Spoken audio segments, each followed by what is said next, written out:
I would like to say good morning and welcome to Youth Apprenticeship 101.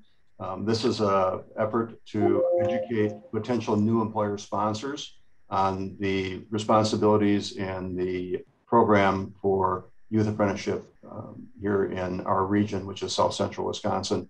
Today we'll be hearing from the youth apprenticeship coordinators for South Central region, which includes the Dane County School Consortium, Jefferson County School Consortium, and the Madison Metropolitan School District.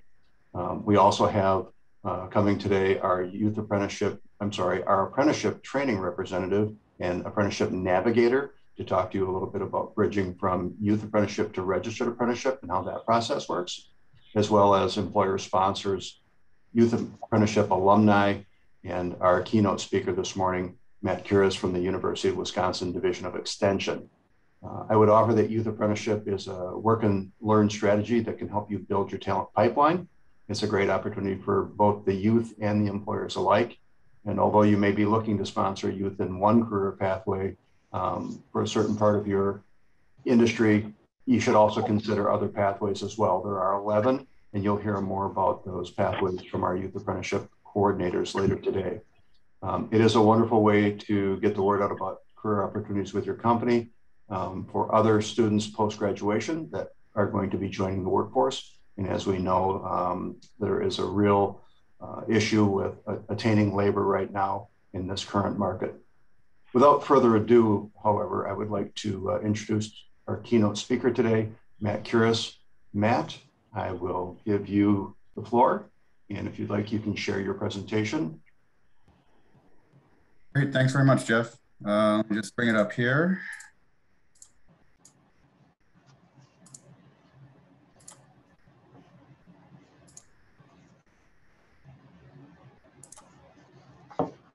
Okay, everyone see it okay? Yeah. All right, yes. Great, thank you. Well, good morning, everyone. Again, my name is Matt Kuras, and I am a Community Economic Development Specialist. And this is going to be an abbreviated presentation I've given a number of times over the last several months to groups around the state of Wisconsin. And I know it's one that's of interest to many folks because of the problem finding available labor. And I'm going to apologize in advance because the next 10 minutes or so are going to be like drinking out of a fire hose. I'm going to throw a lot of numbers and statistics at you, but I do hope they help paint a picture of what is going on in South Central Wisconsin as well as the broader labor market. Just some quick perspectives on how things have changed since the onset of the pandemic. Here we have change in employment by industry going back to the month prior to the start of the pandemic up to the most recent month we have for September of 2021. And overall, the state of Wisconsin is still down about 4% in total non-farm employment. Some industries have actually grown over this period with transportation, warehousing, utilities, management companies, enterprises, and professional, technical, and scientific services actually growing somewhat. Manufacturing is essentially back to where it was prior to the start of the pandemic. And then you can see some of the bigger losses, not surprisingly, in things like arts, entertainment, recreation, as well as accommodation food services, educational services, as well as government. In terms of total numbers, we can put a different perspective on that. Again, we see accommodation food services having a very large loss, almost 32,000 jobs. Healthcare and social assistance has another large loss in terms of total numbers relative to other industries. That is an industry that also includes childcare.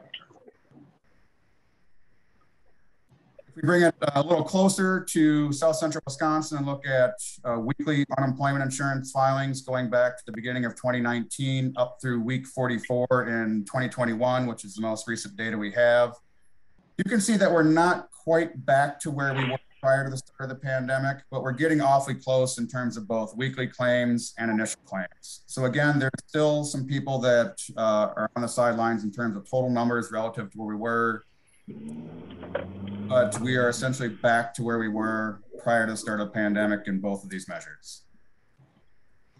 Bring it down on a county by county basis. You can see that for week 45, excuse me, not week 44, using my presentations that I've done recently.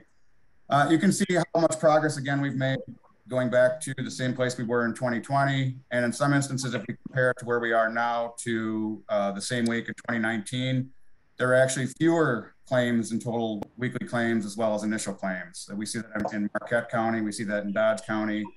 And again, Dane, obviously being a much larger labor pool, we see greater numbers, but again, not that much higher than we were back in the same week of 2019.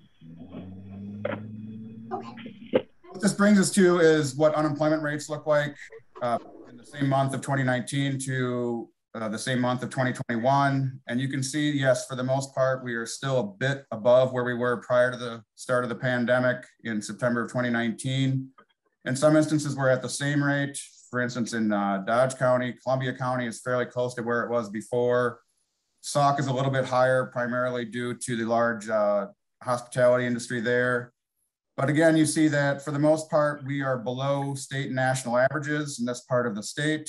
And if you consider full employment to be perhaps at an unemployment rate of 3% or 4%, even though we are still a little bit above where we were 2 years ago, you could consider that we are still at full employment in South Central Wisconsin. Our unemployment rates are still remarkably low and would fall into that range of 3% to 4% of unemployment that most labor economists consider to be full employed.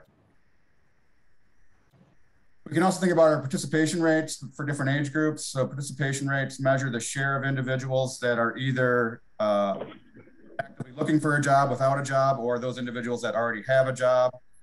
And again, prior to the start of the pandemic, you will see that across the board, for every single age group in South Central Wisconsin, we were above the national average, with one exception being in Marquette County, age 65 and older.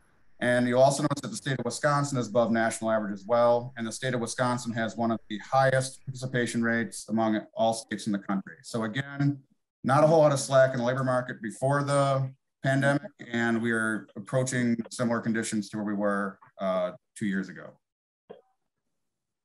A couple trends to keep in mind is that if we look at participation rates by age group, since the onset of the pandemic, and these are national rates, not state rates, you will see that we're still a little bit behind overall in terms of prime working age individuals age 25 to 54, a little bit behind in terms of individuals age 20 to 24.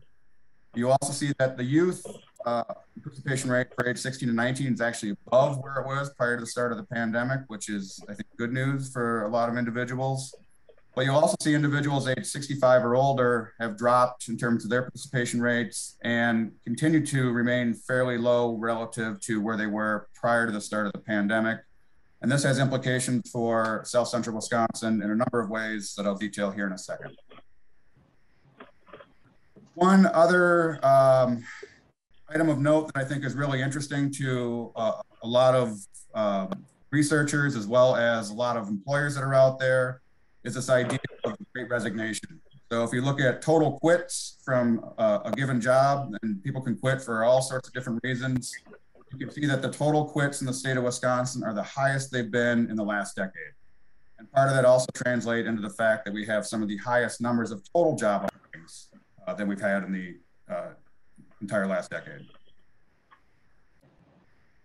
So one of the things I want you to keep in mind as you start to think about where to find labor and maybe where to recruit apprentices, if you decide to do that going forward, that you are part of a regional labor market. We have significant flows of individuals working in one place and living in another place, or living in one place and working in another place.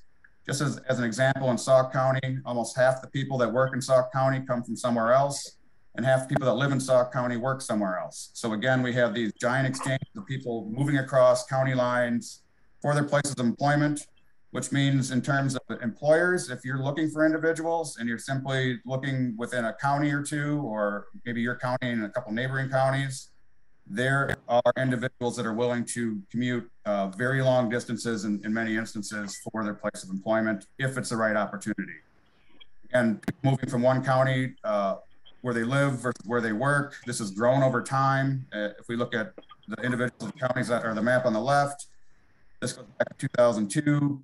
If we step forward to 2018, we can see that in almost every single county, the share of individuals crossing county lines to their place of employment has grown. Again, in some instances, as I mentioned before, this is a very long distance. Here we see people commuting more than 50 miles each way. The darker the red, the higher the share. This is again in 2002. If we step forward to 2018, we can see dramatic increases in people commuting very long distances for their place of employment. A couple other trends to keep in mind now that we are coming out of the pandemic and moving forward into a kind of a new reality in terms of our labor market in a number of ways, is that our population growth has slowed in terms of both net migration and our birth rates. If we look at growth rate 1970 to 1980, we see fairly significant growth. 1980 to 1990, mixed bag, but still fairly high in many places. Very large growth in 1990 to 2000. 2010, we see it slow a little bit. And you'll see in every instance for the state of Wisconsin, United States, and these three counties, it's been the slowest growth rate as it's been in the last 50 years. If we look at the other counties in South Central Wisconsin, we see similar trends as well. So, slowing population growth.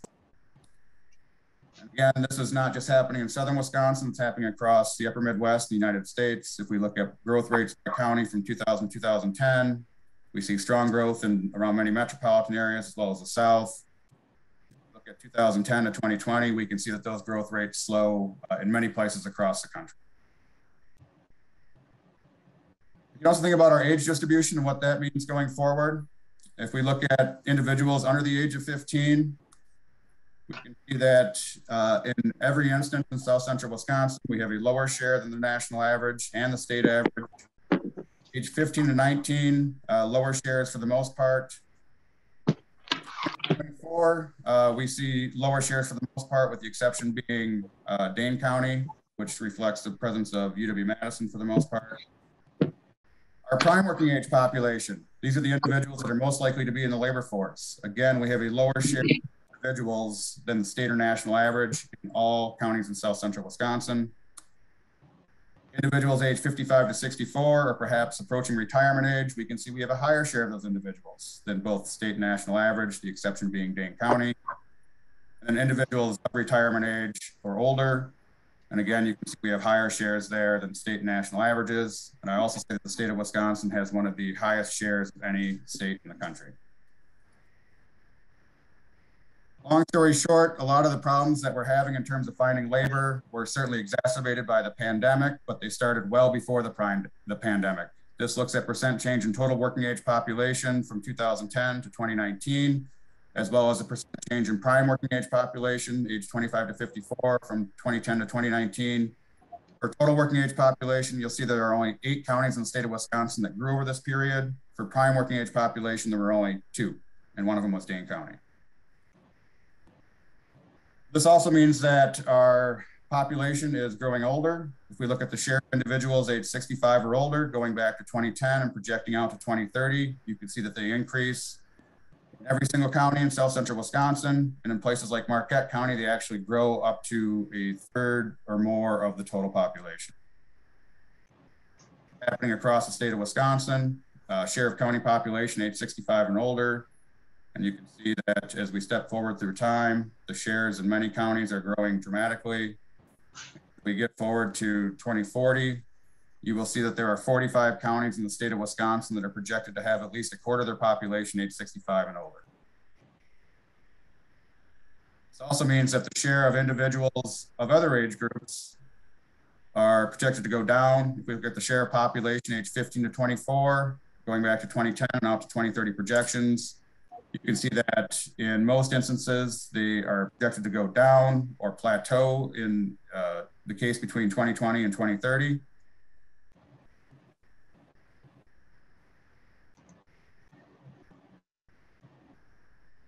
This also means that the share of the working age population is projected to decline or plateau as well. So again, the trends that we've already seen in place for the last decade or so are projected to continue over the next coming decade. One additional way to look at this is the number of individuals, perhaps, oops, sorry, having some mouse control issues. Number of people turning age 15 to 19 in a given year versus the people turning age 65 to 69. So kind of proxies for when people might enter the labor force versus exit the labor force. In 2010, we had about 2 people entering for every person exiting. And if we look forward to 2025, we essentially reach parity.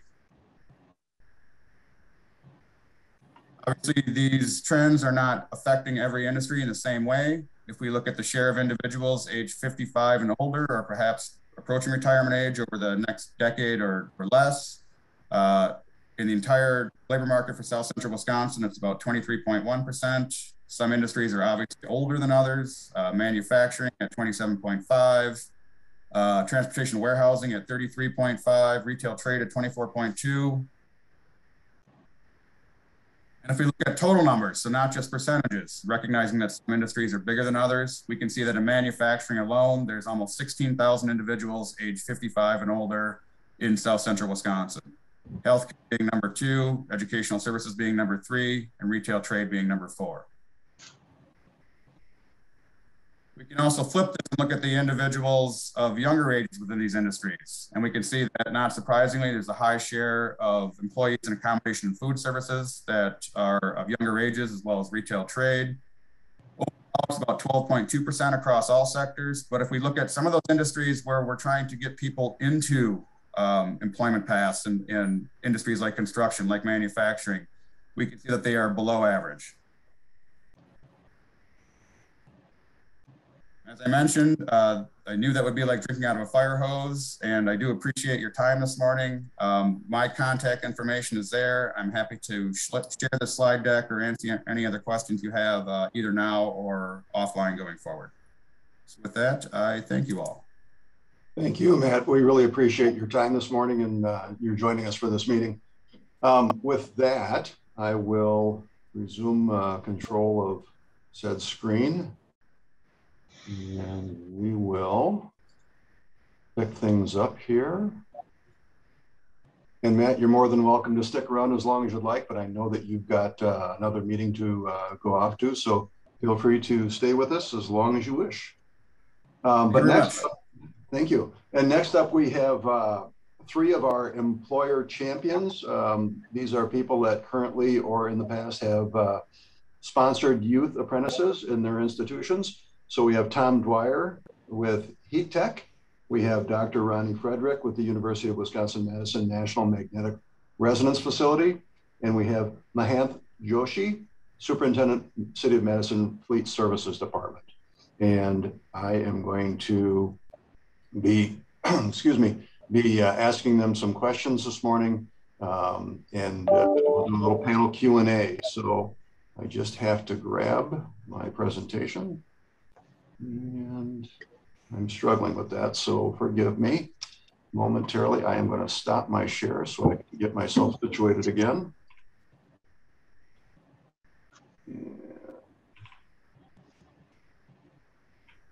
Okay. Forgive me. First and foremost, I'd like to thank our 3 sponsors for joining us today. I realize that it takes a little bit of time out of your day, but I think that the stories are well worth telling. I am very grateful for your attendance, and I will go back to sharing my screen now that I have solved for X. So first and foremost, I guess my first question for you all is, when you first started with youth apprenticeship, what convinced you to bring a youth apprentice into your organization? And if it's all right, we'll start with Tom. Hopefully you can hear me okay. I'm running off of a phone and not off of my computer here. So actually, I don't want to say I was forced into it, but a teacher that one of my employees was friends with, hunting buddy over in Johnson's Creek, had approached us and asked if we would be interested. We actually didn't know anything about the program. And he said he had a couple of candidates, and we told him we would do it. So we kind of backed into it the back way. And honestly, we're still learning about it, which we'll get into a little later, I'm sure. But he said he had just 2 really good kids that just good hard workers and weren't going to go to college and looking for something. And could we take them on? And we weren't really ready to, but we decided to jump into it, and it's worked out fantastic for us. Excellent. Mahan? Yes, thanks for having me. So I moved here in 2017 from New York City. I worked with the Fleet Department of New York City, and we had a very strong program going all the way back to the 1970s on youth apprentices. We had about 50 high school kids a year working in our automotive garages with our mechanics. So we launched that program here in Madison. It's been very successful. We've had 13 kids in our program. We currently have 5 high school and technical college apprentices with us. For the high school pathways, we have 3 different ones. We have automotive, so we have some kids working with our full-time mechanics. We have someone in logistics and supply chain that's working in our parts room, which is very relevant work as well. And we also have a student in our IT pathway who's doing database work for us. It's something that our full-time employees enjoy a lot. It's something I personally enjoy quite a lot. We're teaching the kids a lot. We're paying them really well. They're getting school credit. It's a great partnership with the Madison Metropolitan School District. And I'm hoping that the city expands this into other departments that aren't currently doing that. And that's something we're working on. So I'm obviously a proponent of this program. These are great jobs, as I tell the kids. Mechanical jobs are not going away for the foreseeable future. You have to be here in Madison to do it. You can't outsource it to another country or another state. And you can't automate mechanical jobs very easily. So we are going to, I foresee, have mechanics working for us way past my own retirement and the retirement of all these kids we're training. So that's something I like to bring up when we work with our hands in these kinds of jobs on many different kinds of equipment. The city has 1,400 vehicles of all types, large, small, medium duty. We have all kinds of trucks and police cars, ambulances, fire trucks, garbage trucks, golf carts, grass tractors. It's a wide variety. Our high school students are learning on real equipment that is very important. So for example, we're getting ready for the plow season this winter. We will have apprentices learning about plow trucks and salt spreading and that kind of thing. So it's real world equipment. They can't get it anywhere else except in these real world environments like ours and the other panel members here. And I'm happy to discuss anything about the program. Thanks. Unmute, Jeff.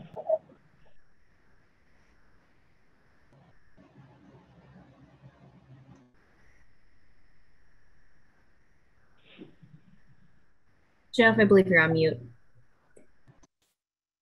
Thank you. Tom, we'll go back to you. What do you think was the biggest challenge with your first youth apprentice? Really, our biggest challenge is we at the time we're still a small company. We're really small then. There was about 40 of us here, and to kind of create, you used the term before, and you guys used the term, a pathway is kind of tough. We are a job shop. We are a mechanical welding assembly type shop where it's not just an assembly line where you can easily put people into different places. We don't have a maintenance department. I'm the maintenance department. I'm the safety department, so it's for those of you that have the small places, that you wear many, many, many hats. So it's not like you can set this person up for 2 months in this department, 2 months in this department, or on this part of the assembly line or anything like that. So the main thing was I didn't want to make sure we brought somebody in. You hear the old jokes about your intern is doing at the copy machine for a year. I didn't want somebody just coming in doing garbage, being able to put them out in the shop floor, but also knowing we don't quite have the structure to have a set pattern of what somebody could do. So that was really our biggest challenge, was bringing somebody in and just taking it on. But again, we had the right 2 kids to start us off with and the right personalities to teach us as well as teach them, which I thought was huge. And Mahantha, I'll ask you the same question. What was your biggest challenge with your first youth apprentice that you brought on? I think in the early days, the big challenge was making sure the culture of our workplace was ready for the change. When a workplace hasn't done this, you have to make sure that your employees don't view it as a threat of some kind, which this program certainly isn't. I heard the word pipeline used. That's really what we're trying to build, is a pipeline for future full-time employment. And I'm actually hoping some of our current students will one day work for the city of Madison, either with us or another city of Madison division. And what we try to explain to full-time staff and also the labor movement is that this is future potential membership of our workforce and of your labor organization. In our case, we have Local 236, which represents our mechanics, and they eventually came around on this and agreed with management. This is a good thing to do to foster future workforce. And once our full-time employees started working with these kids, they really enjoy it. And they're spending, let's say, 3 hours a day with these high school students. They enjoy teaching them what they know and passing on their experience. It's a great mentorship of the older kind of mechanics that work in my shop, passing on their knowledge that they've learned over many years, in some cases, decades. Another thing I would suggest for any of you, if you haven't done this or if you're looking to expand, we ask for volunteers to work with the high school students. So we don't force anyone to do it. Something we all have in our organizations is probably some people are better at this or would be better for this than others. So we don't force anyone to work with a high school student that doesn't want to. And some very talented employees, they don't have the right personality, I would say, to spend a morning with teaching someone else what they do. They'd rather just come into work, do their thing in their own bay and go home at the end of it. But I think every organization will have people that are good for this. A second challenge to keep in mind is maybe not every single youth apprentice will work out for you. That's like any employee, adult employee as well. So I've had a few adult employees not work out for us, and they left out of the many that we've hired. And we've had a few youth apprentices out of the 13 I've mentioned. There's probably a couple that didn't work out and left early before the program was over. So that's a reality in any workforce, adult or youth, to keep in mind. And don't let that discourage you from trying, and don't let one bad experience discourage you from continuing the program. Thank you. And I apologize, I was muted before. I don't believe Dr. Fredericks is on the call, but if you are, I'd like to hear from you. Okay. So Jeff, if you got a quick second, just one thing that Hans said, and it's just, he kind of glossed over it, but it is true. We also, and pay well, everybody has a definition, but we aren't bringing our apprentices in at minimum wage. We're not bringing them at $8 an hour. I'm bringing them in anywhere from $14 to $16 an hour. I don't want them working here and then maybe having to go work at Subway at night, just to pay for their gas or pay for their car or whatever. I also want to show that investment now and let them make some money, and realize this is a good career to get into. And I know he had mentioned that he made the comment pay well. That I do believe in that also, to show that you aren't just using, this for kind of free, cheap help. no, and I appreciate that point from both of you. And I would offer that it's the war on talent is what this has been defined as, and talent won. So what we're seeing from our side of things is that students, just like other job seekers, are going where the better opportunities are. So to your point, Tom and Mahant, if you're going to pay $10 an hour, you're probably not going to attract the best and the brightest and get the wider funnel filled. So I appreciate that from both of you. Talking about investment, do you feel that youth apprenticeship has been a good return on investment for your organizations? And I guess I'll bounce it back to Tom and then we'll go to Mahant. I think it has been. Like I mentioned, we're small. We're really only able to take on one person at a time, which I fight some of the tech schools for. They want me to take 5, 6, 7 type people, and I can't. We've never done a true, ROI on it. Our mechanics here, our welders here are required to have their own tools, but we do pay for their tools and we do help pay for their schooling and whatever they decide to do.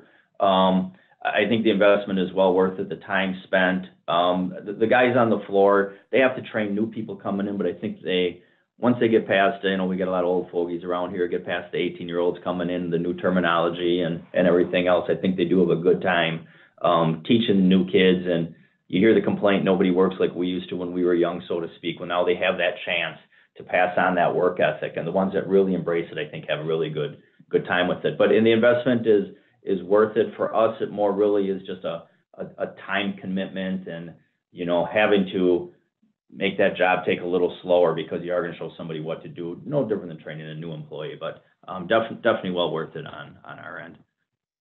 Mahan? Oh yeah, 100%. It's been a good investment for several reasons. I'll give one example. We have a student who's working with us who started in January 2018 as a junior at Memorial High School. Now he is a second year MATC and has continued with us this whole time. And at this point, he's working independently and is getting very knowledgeable, both through school and through working with us. He's made some good money over this amount of time.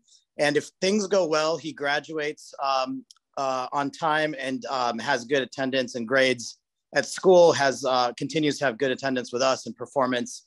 We're hoping to hire him full time. And in our area, it's difficult to hire mechanics. We've talked a little bit about the overall workforce situation. These jobs are competitive to get into. At this point, if we hire him, I'm very confident that we trust him and we know him, and he trusts us and knows us, and will fit into our culture well and knows everybody already. So one investment that's going to pay off for us, hopefully, is creating that pipeline. The second thing the apprenticeship program has allowed us to do is bring diversity into our workforce. So we've had several girls in the high school program. We have a girl right now working on the shop floor with us. Both of these girls have done really well, and our workforce has enjoyed having them and teaching them about the trade. And we only have one female full-time mechanic in my shop, and she's the first one we've ever had. So throughout the history of my department, going back many decades, we've only had one female employee on the shop floor. And because of this program, we've had 3 now. And I'm hoping eventually this will help us diversify our workforce with more women, more folks of color. They are severely underrepresented in the mechanical trades, not just in Wisconsin, but across the country. Even in New York, which is the most diverse city in the country, we had trouble getting minorities and women onto the shop floor. So in the creation of future pipeline of talent and in the city's goal of diversifying our workforce in these traditionally one demographic roles that we have, such as the mechanical trades, it's already paying off for us. Thank you for that. And then kind of on that vein, you touched on a little bit, both of you, in your organization, what does mentoring look like for a youth apprentice participant? And Mahan, I'll start with you and we'll go back to Tom and kind of play ping pong that way a little bit. Yeah, that's a great question. So when our apprentices, before we even hire them, and I would also mention we work through MMSD and it's a competitive process. We actually interview candidates like it's a real job. We want them to go through the process of having a good resume, having a good interview in front of a panel of full-time people that will be working with them. That includes our mechanics who are on the interview panels. So before the kids even come in, we're trying to figure out which mechanics will be the mentors. And we actually call them mentors from the get-go, that the assigned full-time person that works with the assigned high school or technical college apprentice, we call them mentors. So the kids call them that, and they think of themselves as a mentor. They have the primary responsibility more than any of us managers, right? Like me, I'm a little further from the high school kids as the mentor is, who spends the 3 hours every morning with them. So they're really the critical piece to make this work. And this is why I can't reemphasize enough how important it is you select the right folks. So even before the kids come in, we meet regularly with the staff who are going to be the mentors to make sure they understand what we expect of them. So what a mentor does and how they see themselves is as a teacher, and they will actually be sharing a lot of knowledge throughout the 450 hours a semester we're expecting these students to do in the YA program. And so they take them under their wing, they teach them a lot of tricks of the trade. Typically the ones who are doing it enjoy doing that. And they have primary responsibility for the checklist. There's a pathway checklist for each of these apprentices. And we ask the mentors to lead that process more than management or supervision does, so that they take ownership of that student's semester and making sure that they fulfill most of the points in the checklist. So that's a very important role. It's really more important than any other role in our shop. Thank you. Tom? Yeah, we are similar. We do interview with, we make sure the candidate, we've already pretty much have pre-selected them, but we make sure that they interview, they do a resume. They do interview like we would any other new employee with the folks on the shop floor, the managers on the shop floor, myself, just to get them that experience a little bit. But we're kind of structured a little different, well, not a little differently, because he probably has the same thing with the union structure there, but we do have some supervisors and kind of some A assemblers, B assemblers, C assemblers, and then the apprentice. And usually we will have that apprentice with an A assembler. And like I mentioned, we're more of a job shop, and we'll have that person with somebody. We do try to match them up a little bit. If the guy coming in is kind of a car guy, we got some car guys here, we got some hunters here, you know, we have a different guys here. We try to get some of the same personalities, go at least the same interests, so they can talk a little bit, have something else to talk about, you know, while they're working. But it really, for us, just comes down to project based on where we're needing that help at the time and what we want that person to learn, and we would put him with that A assembler. Right now in the school year, where we're only working a couple hours a day, it's a little tougher. It gets to be a little more remedial task, but it is not a task that anybody else on the shop floor would not do anyway, including our supervisors and our lead man. Like I said, being small, we all do everything. We all take out the garbage, you know. And in the summer and the full time when they're here, then they can get on really a project and be the second person or the third person to build that complete system and see it from start to finish. School year, it's a little harder. But we do have a couple of people that are good, like he had mentioned too, that they're good. They're just not really the proper trainers, the proper teachers. We got that in any industry, obviously. So we'll try to stay away from there if we can. We don't want a bad experience, obviously. Thank you. And Tom, I'll come back to you. Knowing full well that we have people in the audience that are considering youth apprenticeship for the first time as an employer sponsor, what would you offer are your lessons learned in sponsoring youth apprentice that you would like to pass on to them? Yeah, so I'm sorry. The lessons learned is really, and we both have said it a couple of times, is choosing that right individual. Making sure they're going to be a good fit. You know, 3 or 4 years ago, we kind of flipped to hiring for cultures here, you know, not necessarily hiring for skill. It had to be skill, but they had to meet our culture. And it is harder kind of at that younger age, but you get a feel for somebody when you're sitting there and talking to them. But it is really just hiring the right person. And then you don't have to have a plan set up for the entire year for them, as long as you make sure they are learning something, that you're not using them, you know, to sweep the machine, the metal from the machine, or take out the garbage every day. You want to make sure that they are learning something moving forward, that they are engaged. I try to go out. We have one gentleman with us now. I go out and try to talk to him. He does track, and you know, so during the season, he was working off to the state. Just make sure you communicate like you would any other employee. We invite our apprentices to our company meetings. We have a cookout if they happen to be here, sometimes during the school day. We treat them like one of the employees, and we treat our employees well, and we want to do the same thing. The other lesson learned side of it is, you know, the first time that Heather or somebody came in the front door and said, "Oh, you got to fill out this quarterly paper, and you got to do this and that." And I didn't know any of that. Like I mentioned, we were kind of backed in the back way where they said, "Hey, I got some apprenticeships. There's this youth program. Do you want to take somebody on?" And we said, "Sure." I mean, we never signed up for anything. So really getting somebody. We just hired our first HR person 2 years ago. She's finally getting everything underneath her, getting somebody assigned to the project to talk to you folks, and not, they don't have to worry about what's going on the shop floor, but really somebody to kind of control the paperwork side of things and what has to happen and everything else there. We're probably still leaving some stuff on the table, so to speak. There's probably more we can be doing.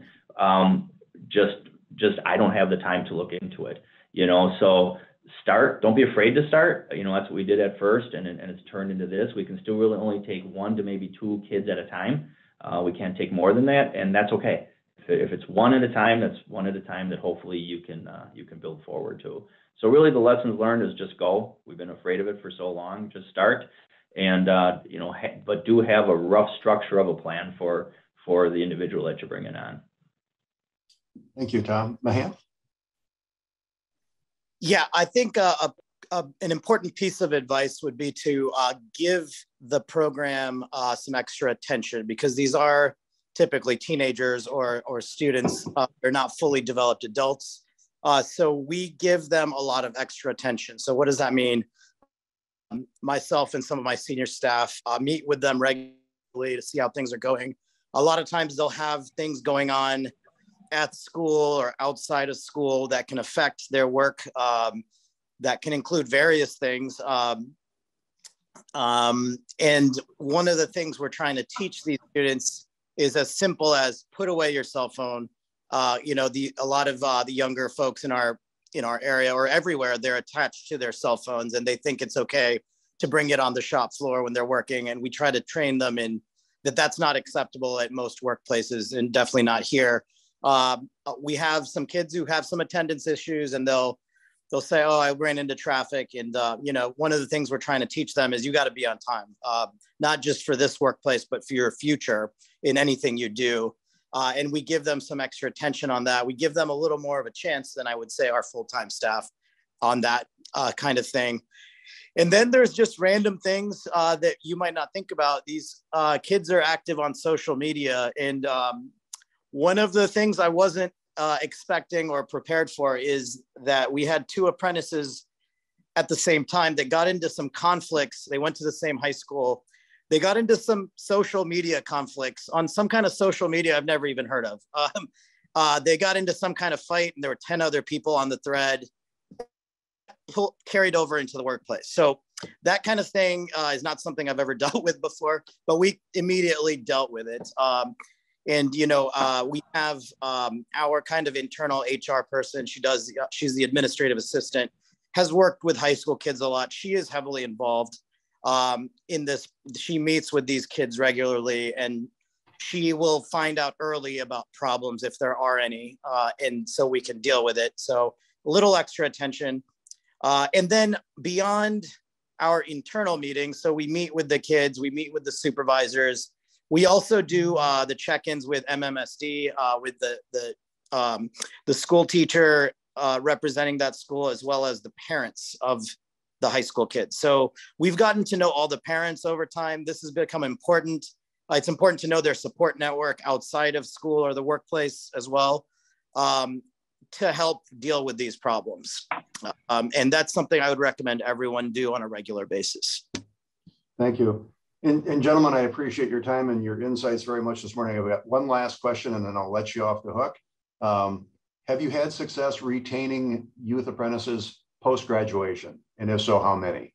And Tom, we'll start to you, and Mahant, I'll give you the last word. So right now we are on to number 5 since we started this a couple of years ago. 2 of them we had retained after graduation. Brent is still here, and he's actually moved up to that B level that I've explained before. The other gentleman, he took a second shift job. He left here, took a second shift job closer to home. We don't have a second shift, we only have first shift here, and he wanted to enjoy his hunting and fishing and everything during the day. We had one gentleman on the electrical side of things that started on board with us, and with COVID, he had went home and his parents decided to homeschool him, and he just dropped out of the program 100%.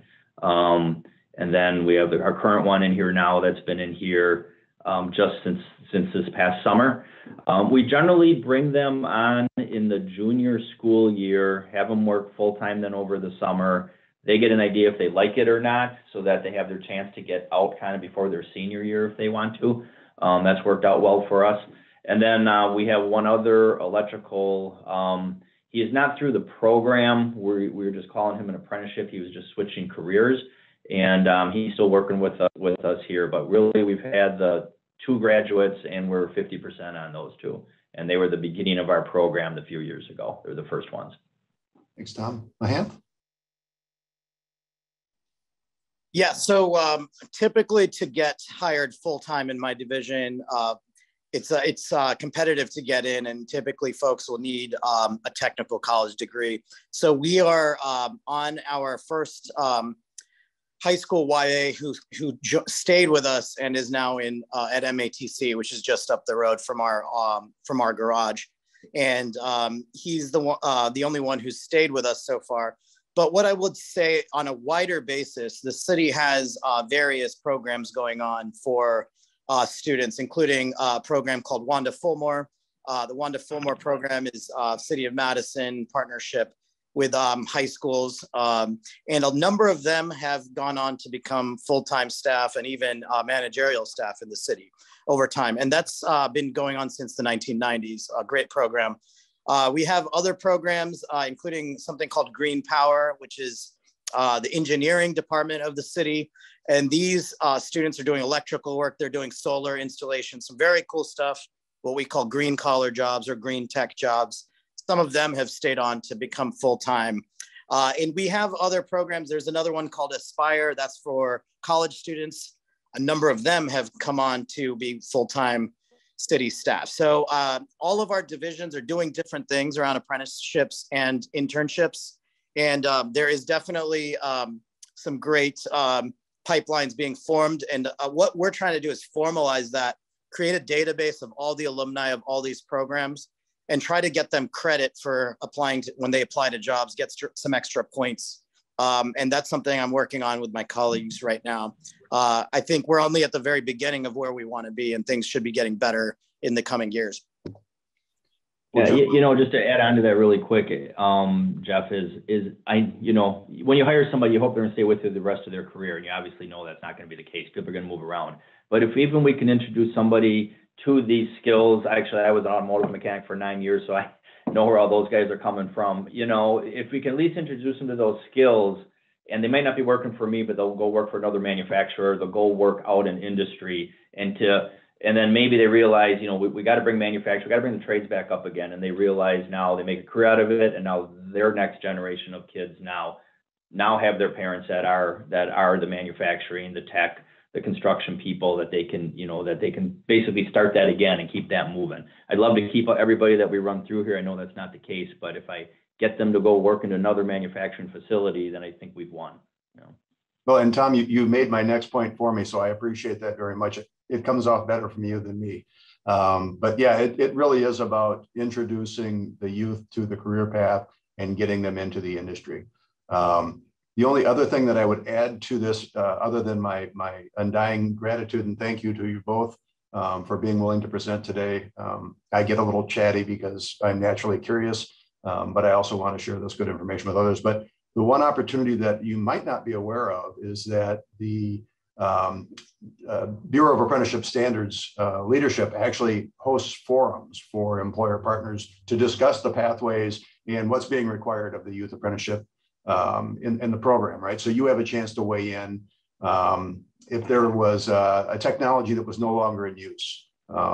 You can voice that in those meetings. So if anyone wants to be connected to that opportunity, just let me know. I can put you in touch with the powers that be and then get you in on those review processes. So gentlemen, again, I thank you both. Really appreciate you presenting today and talking about youth apprenticeship from the employer perspective. Now we're going to challenge my technical skills and abilities and see if we can hear it from the youth alumni, youth apprenticeship alumni perspective. So we're going to give this a shot. All right, well, thank you for being here. If you want to go ahead and introduce yourself. Yeah, my name is Laisha Marie Pineda. I am a sophomore in college. I participated in Youth Apprentice program at Watertown High School in Watertown, Wisconsin. I have now since then moved to San Marcos, Texas, and that's where I am attending college. I'm going to Texas State University. And you graduated in 2020, correct? From Watertown? Yep. Okay. Yes, buddy. So to start with, when you were in high school for your youth apprenticeship, what was your career path area of interest that you pursued through the youth apprenticeship program? What, go ahead. Oh yeah, just what YA were you in?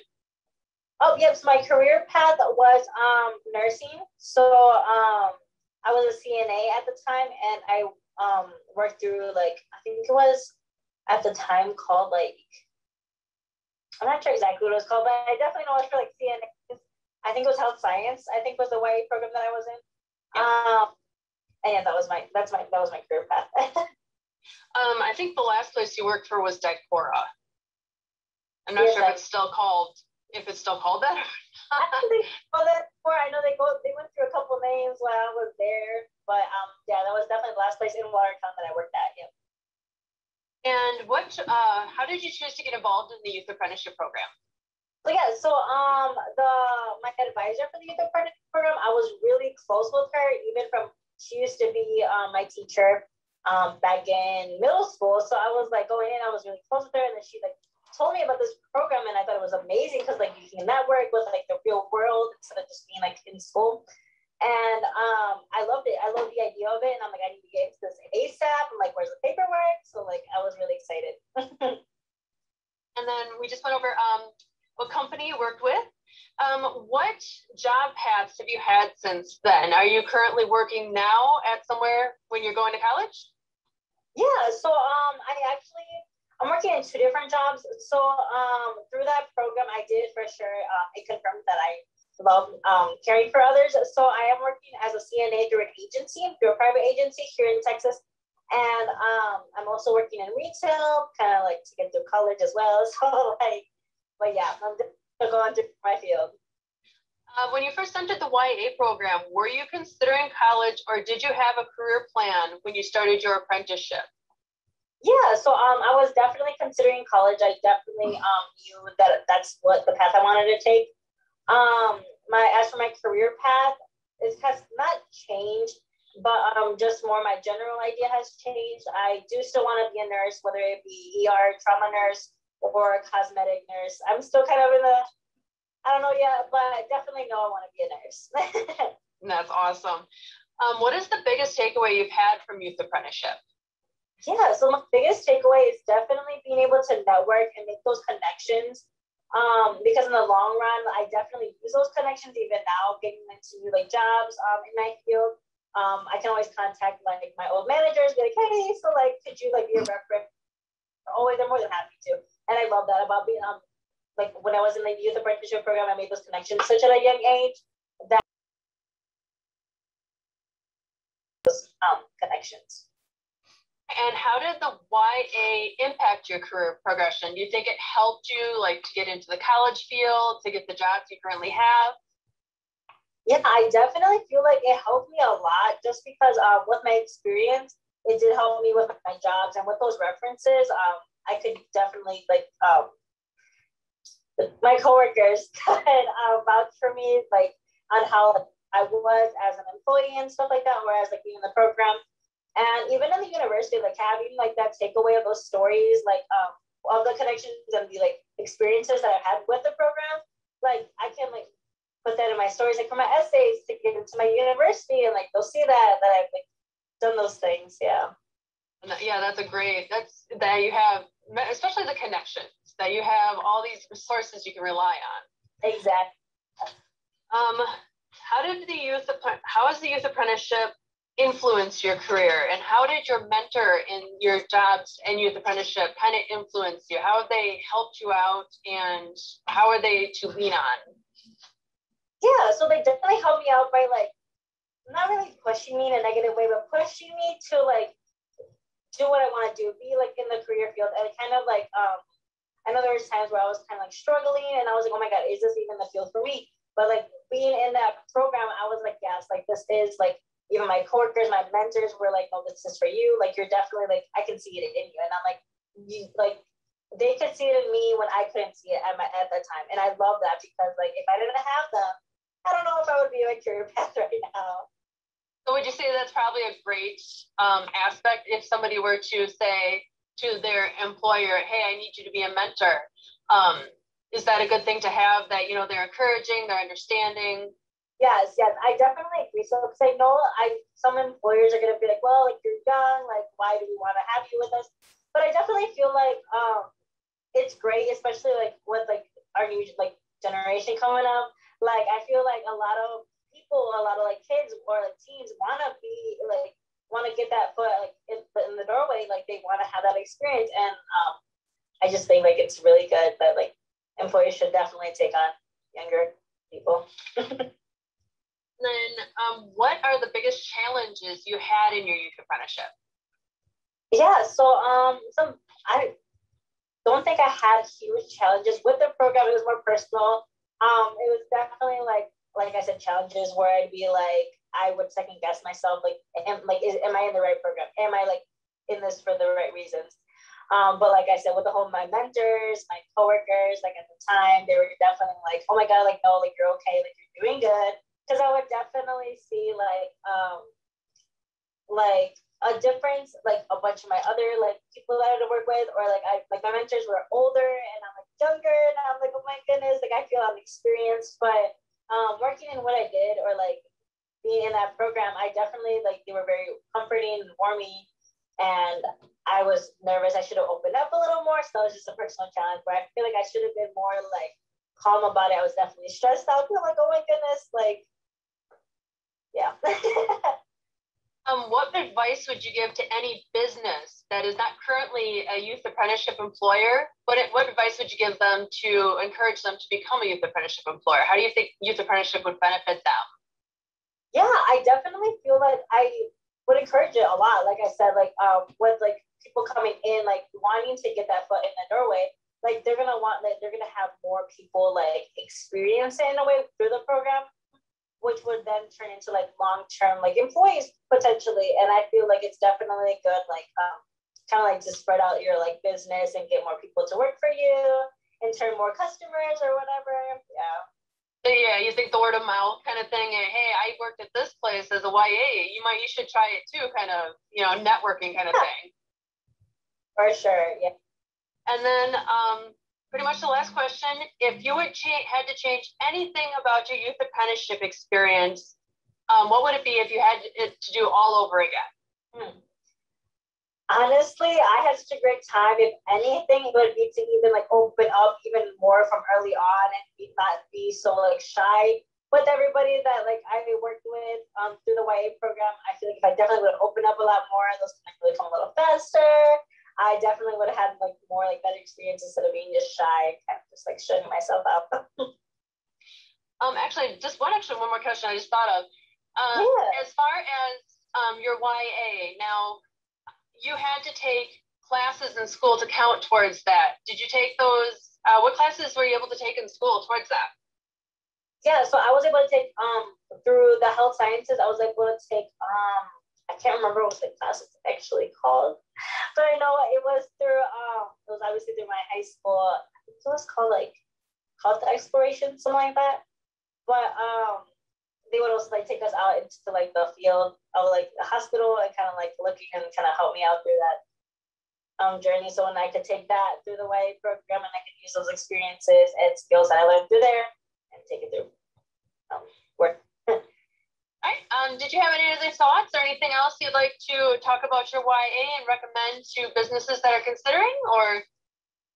I would just like to recommend just being like super open about it. Like I feel like I had such a great experience. I'm sure a lot of people that did the program with had such a great experience. Like it's just amazing. It's definitely like for the real world, like it's definitely like I think it helped me a lot, especially like how I came about to like college and stuff. I definitely feel like if I didn't have that experience, I don't know if I would be not as social, but have that like knowledge and skill set in the back of my head. I don't think I'd be as successful as I am. And that's awesome. That's what we hope for in the YA program. Yeah. And considering this is a recording, if any employers would have any specific questions for you, would you be okay with me forwarding them to you? Yeah, no, go ahead. I'm open. All right, excellent. And that's all I had for you today. I want to thank you for your time and thank you for all your answers. Awesome. Yeah, thank you so much. All right, you have a great afternoon. Thank you so much. Thank you. Bye. And we have one more. All right, if you want to introduce yourself, go ahead. Alrighty, my name is Miles Quant. I attended high school at Watertown High School, and under the youth apprenticeship program, I worked at Spuncast, and I am currently a freshman at the University of Wisconsin-Madison. Right? And why did you get involved in the youth apprenticeship program? I'd say a lot of it had to do with the fact that my brother had been involved when he was in school. And so he had kind of planted that seed telling me, you know, you have to get involved with this. It's a really good opportunity, especially because it is something that Watertown had offered.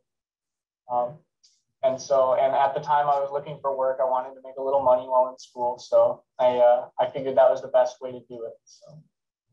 Why did you choose Spuncast of the companies to work for? Did they pursue you or did you pursue them? A little bit of both. That's where my brother had worked. And so that was kind of my first choice because they were really close to home. They were like 2 blocks away. And I was really interested in the manufacturing field. And that's kind of what they offered me a position in. So I got to work in the engineering department, with like the CAD drafting and 3D design modeling stuff. Were you considering college or did you have a career plan when you started your apprenticeship? Yeah, I had already kind of said that I was going to go to a 4-year university. I just didn't know where. But I had kind of picked out that that was something I wanted to do and try and see if that was for me. Do you think your apprenticeship helped you kind of decide on the college you wanted or get into the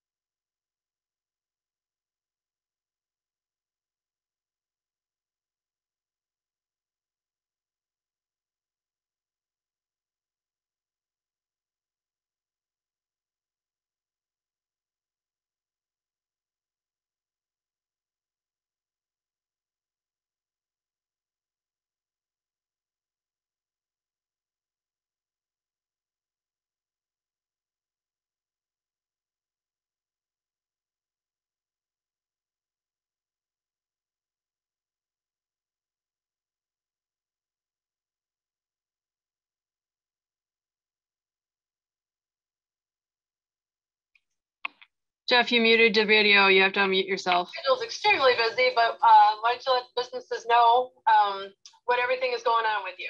Right. So I've obviously been pursuing my studies at Madison, and that's been consuming most of my time, but I'm still employed at Spuncast, so I do still go in occasionally and help out and work, especially over when I have longer breaks, weekends, whatever. I go in and help.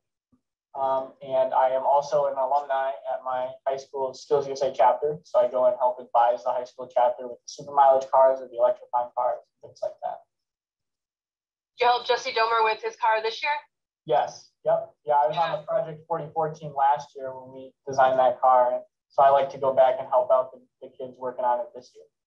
Because if you want to brag a little bit about that, I know they got a pretty high competition rating this year. Yeah. So last year, 44, this had been like a 3-year car project. And so last year we went out and at Road America, we had broke the track record at Road America. We ran 10 laps in under 1 hour. So we averaged 40.5 miles per hour, which is insane for this car we just built in a shop at the high school.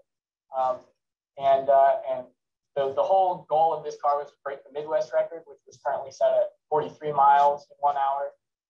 And we only had the opportunity at Road America last year and then Hawkeye Down Speedway, which was a little bit of a letdown because we didn't break the record.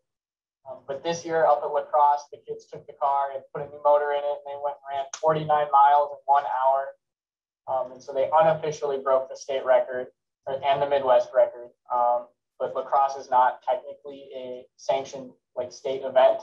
So they have to do it at one of the other tracks yet, but they proved they could do it. So it was pretty cool to see that. They were excited, that's for sure. Yes. Describe your work experience after graduating high school. What has your journey looked like since then? Sure. For me, not much has changed really, other than my hours. I mean, I'm still at Spuncast doing the same things I was. I'm not really looking for anywhere else to go right now. I really like Spuncast, so I just kind of adapted my work hours to my new schedule. So. And that's always cool too, that they're willing to work around your education and everything. The businesses that do that are absolutely awesome. Exactly. Now, when it comes to your career, did your youth apprenticeship influence it, or did you kind of go into it knowing what you wanted to do and you just found a business that would kind of incorporate itself with your career path? I'd say for me, it was a little bit of both. I knew I wanted to kind of be in the engineering world. I just didn't know exactly where or what kind of engineering, things like that. And so giving Spunkcast a try kind of reaffirmed that, you know, it was definitely something in engineering and now something in mechanical engineering. So I've kind of been able to narrow my sights through my apprenticeship. Yeah, so Spunkcast kind of helped you focus on exactly what you wanted to do as far as a career path then?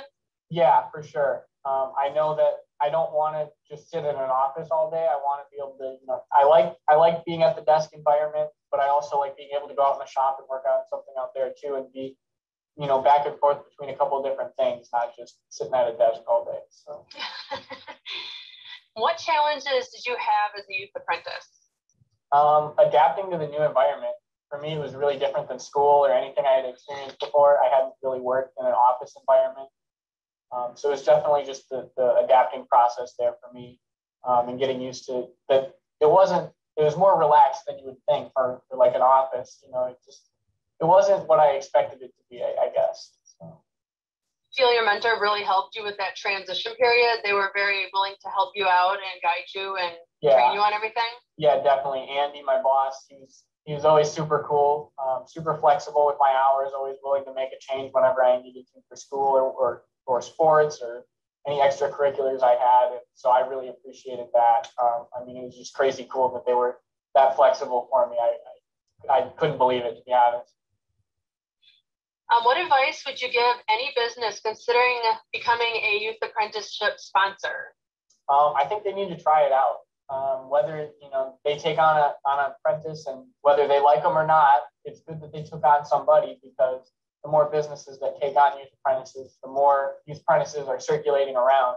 So eventually they'll end up with somebody who was in the program and has already, you know, been trained in their world of, you know, manufacturing or STEM or whatever they're in. So they'll eventually get somebody that was an apprentice, whether it was for them or for somebody else. And then what would you change, if anything, about your youth apprenticeship experience if you had the chance to do it all again? I don't think I personally would change anything. I enjoyed every minute of it. I just thought it was super cool and just awesome. I mean, I don't think I would change anything. So do you have, basically that's all the questions I had for you.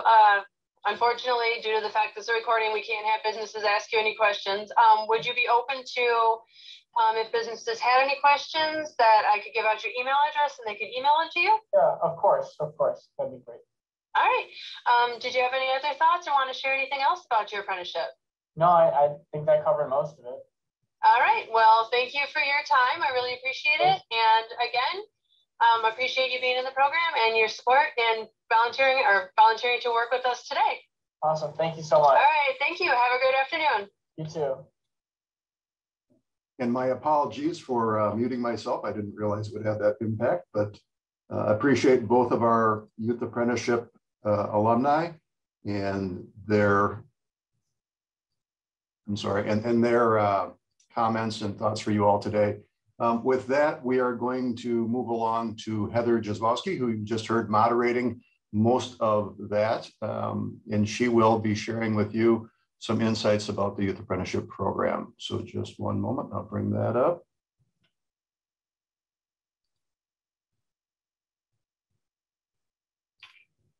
Here we go.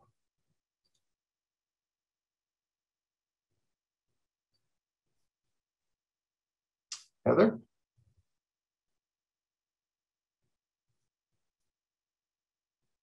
Nope, Heather, you're muted.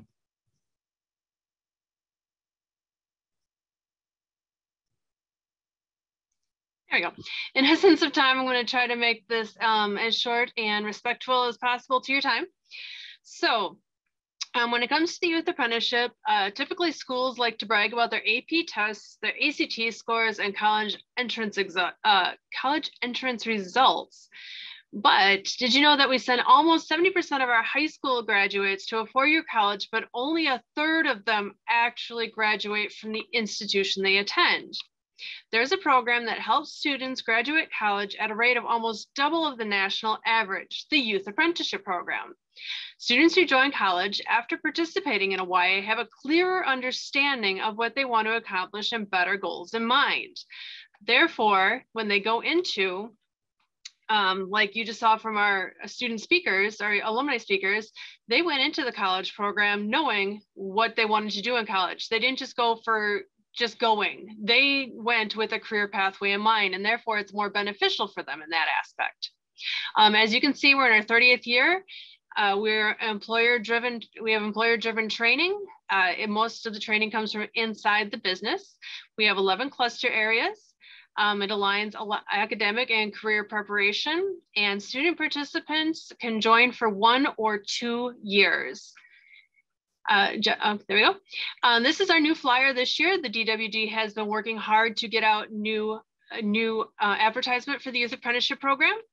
As you can see, over the years, 11,000 employers haven't benefited or have participated in the Youth Apprenticeship Program.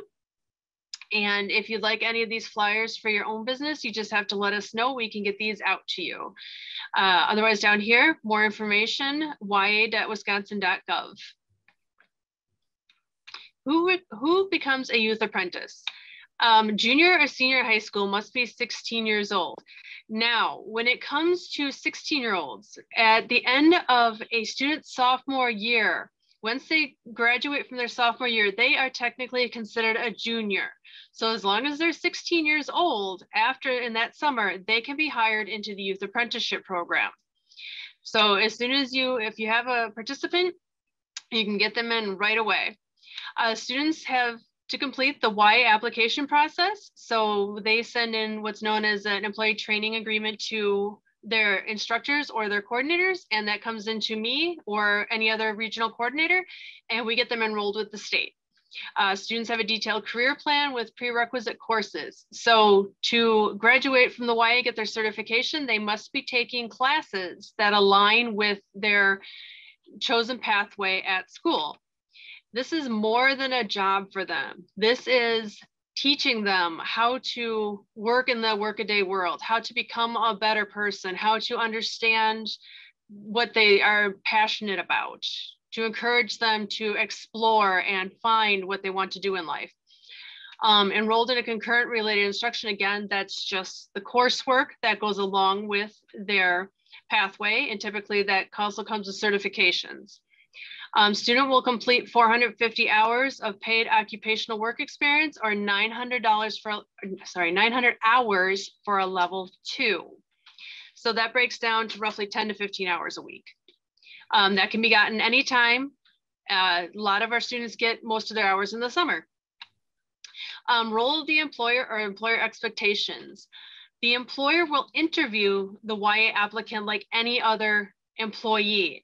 It is completely up to you if you want to hire the student or not. We typically will vet the students first at the school and send in ones that are interested in the career field that they're applying for. The businesses are required to provide a mentor or somebody that the student can report to help teach and support them. Provide a well-rounded experience. As you heard from the businesses that spoke, they try to not just have them take out the trash. This is to teach them what it's like to actually work in a work environment, help them understand what it's like to be in the workaday world, and encourage them to continue on in the pathway and possibly retain them as a future full-time employee. As they said before too, provide a competitive wage to the student.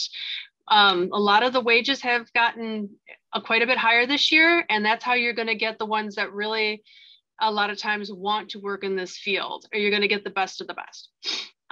Provide employment hours. Again, that just pertains to the minimum 450 for 1 year and 900 hours for 2 years.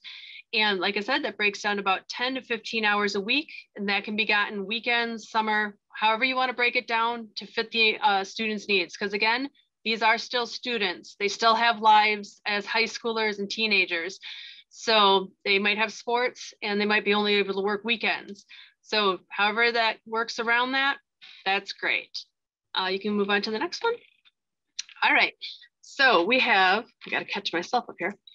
We have 11 program areas that you can see with 55 specialty pathways that fall underneath these. So each area is broken down into different pathways. For example, something like manufacturing would be broken down into packaging and assembly, packaging distribution management to that effect. Marketing would be banking, finance would be the banking and the accounting. YA is currently in phase 2 of 3 for the modernization. And what that means is we are taking the current checklists and updating them to job guides based on what employers have said they're looking for.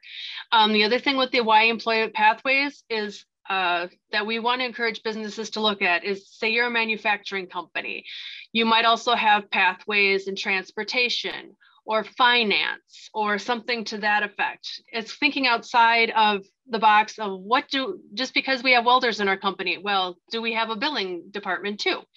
So it's looking to see what can we offer in our department altogether. All right, if you want to move on to the next one.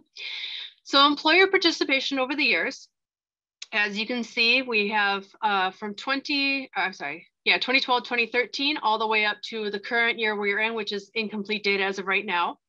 What this states is we have 1,570 different unique employers in our South Central region alone. That includes Dane County and Jefferson County. So for example, you can see in manufacturing over the years, it's we started out at 5, we're at 26, we had 30. So 2021 was kind of the takeaway year that we're trying to build back after that when we had some snafus, but now the best pipeline to get employees out of is the YA and the high school. I have your employees, just come get them. If you want to move on to the next one, student enrollment. Oh, about to back up one. There we go. Student enrollment. So this kind of breaks down over the years what students have been enrolled in, where the most popular is. And you can see like something like STEM is gone up and then down a little bit. Ag has kind of been steady, but it just gives you a good look at what are students really looking for? What are the pathways that they're most interested in, and what are they going into?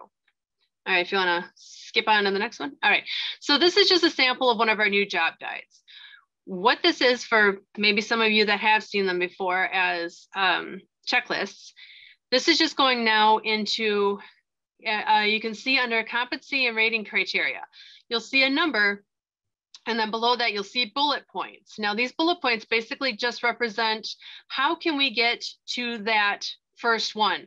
Do they have to learn everything under there? No, they don't, but these are examples. How can we get them to know, like for number 1, apply service and production areas, say food handling and sanitation procedures. Well, what can we do to that they can represent that? All the bullet points below, if they can do one out of there, or you at least tell them, this is how we do it. So they have the knowledge and understanding. That's how we get them there. All right, if we move to the next one. YA related instruction. So for something like hospitality, the students would take in high school any of the classes you see here, and MATC Madison, they can do the post-secondary, which they can also take that during the high school. It would be the principles of sanitation. I think if you click again, the next part comes up. And so we have flyers about youth apprenticeship program. Typically, if you come to me as a business, I will bring you out a whole informational packet, and we will get you anything you need to know about the program and the specific pathways you're looking for, and provide you all the information. So this one here breaks down all that. This is Josh's diagram. Unfortunately, he is not on the call right now. So these are his students in the Dane County area. This shows employee retention. So students, if you, Jeff, if you keep clicking, the little arrows will pop up. So this basically shows all these students when they were in the program and where they are currently working now. All these students have gone on to jobs in their YA pathway. It might not be the same job they started with, but they are in the pathway they have chosen. And that's a great way to try to, as one of my students said, you might not stay at the same job, but it might be you're now trained to go to a different company in that same pathway. And that's great in creating that pipeline. And then I think from here, that goes over to Jeff. Yeah, so Mr. Kennedy and Ms. Pop, I'll turn it over to you. Hello, everybody. Jeff Kennedy, Apprenticeship Navigator, is here. I'm also here with Corey Pop, my esteemed colleague. She is the Apprenticeship Training Representative. So we're kind of the two that see the YAs post-graduation, if you will. So once those YAs, kind of adding on that pipeline idea, once those YAs graduate, say they decide to go to a different career. Well, or in the same pathway, but a different position, and that YA supporter or YA sponsor isn't a registered apprenticeship sponsor, they could move on to another registered apprenticeship sponsor with the help of Corey and myself, and move on to that. Or say that employer sponsor is that YA employer sponsor wants to be an RA sponsor and isn't currently. They would want to reach out to Corey definitely, and then Corey can help them through that process and get them signed up as a registered apprenticeship sponsor. That way, you have a seamless bridge, just like the slide says, creating that bridge. You want to have that bridge from YA into registered apprenticeship. That way, your pipeline, you don't lose people necessarily. Now, if say that youth apprentice decides that, yeah, they want to do manufacturing, but the manufacturing shop that they're working in currently isn't an RA sponsor, they don't intend to be an RA sponsor, and they want to go into manufacturing in a mechatronics, say. Well, then what they can do is they can reach out to myself. They can also reach out to Corey. We can work in tandem.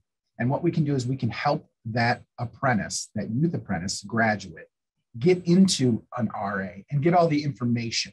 Now, they're still going to have to go through the normal channels. They're still going to have to apply.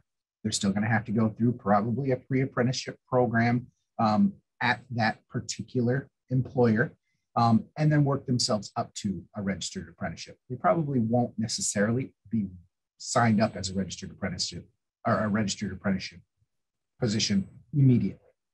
But that's what myself and Corey do for the youth apprentices. Corey, anything to add to that? Yes, good morning. Thanks for having me, everyone. So something to add to that is that the credit hours that they earn during youth apprenticeship, actually the bridge is that they can get credit for that, and that can be applied to the on-the-job training credit hours of 900 hours can be applied, so that it actually shortens the longevity of the registered apprenticeship program. Thank you. So, Heather, can I turn it back over to you? Yep, let me just get myself off the mute here. Okay, there we go. Just have to get myself caught. There we go. So tips for a successful youth apprenticeship. Definitely, if you have a mentor that's thinking about it, or somebody you're thinking about in your business, to get the mentors together. In some places, the HR person says, hey, I think you'll do a great job at this, and they go pick them out themselves, handpick them. We do offer mentor training, and it's great for the mentors to attend it. Or if you feel like you know your mentor's a strong person and they can handle it, just, all we need to give you is the information about the job guides and everything that needs to get accomplished. Set a student schedule. Now, when it comes to that, it's a lot of communication. Again, and that ties into the communicate expectations. So you need to communicate with them. They need to especially communicate with you. Like I said before, they are still students. They still have homework. They still have things they need to do to get through their college life, or their high school life, to possibly attend college or keep on in their YA pathway. They need to be talked to on a regular basis about that. They need to be on time. They need to, what do you expect out of their work? What do you need them to do on a daily basis? What are your policies in your facility? Teach phone and attendance etiquette or expectations. Basically, that's what the employer said before. They need to learn that they can't have their phone on the floor. Definitely in some facilities, one of the jobs I worked at, yes, I had to have it on the floor because I helped customers by looking things up for them on our app. We were encouraged to use the app, tell customers to download the app. But in other facilities like manufacturing, that's got to be out of your pocket because it could be a hazard. Attendance expectations, obviously, do you expect them to be there 5 minutes early? Do you expect them to be ready and dressed to go? What are your policies for how they are as an employee? Provide opportunities for growth experiences. This is a huge one, especially with the youth coming in today. Most youth today will not take a position if they don't see potential for growth. A lot of them don't want to stagnate. They want to grow and experience more every day. So if they come into your company and you don't have anything like, hey, you can move on, like Ketek was saying, you can go from C, B to A. They like to see that kind of thing. Lay that out for them right up front. Let them know, hey, if you start here, you could get to here. That is a huge selling point for a lot of people nowadays. And then obviously demonstrate your procedures. If you expect them to do something the way you want it done, show them how to do it. That's all it is. And then tips for recruiting. The best times to recruit are April and May for a June start, and July for an August start, November, December for a January start. But if you get a student anytime outside of that, doesn't matter when you get that student. Contact your local person, contact your schools, tell them you're looking for somebody. All the time we get businesses coming in and saying, hey, I'm looking for a student, and they'll have suddenly something open up. We will help you whenever you need it. That's what we're here for. If you want to go on to the next one. Hiring under 18. So when it comes to YA, there's such a thing as a student learner exemption.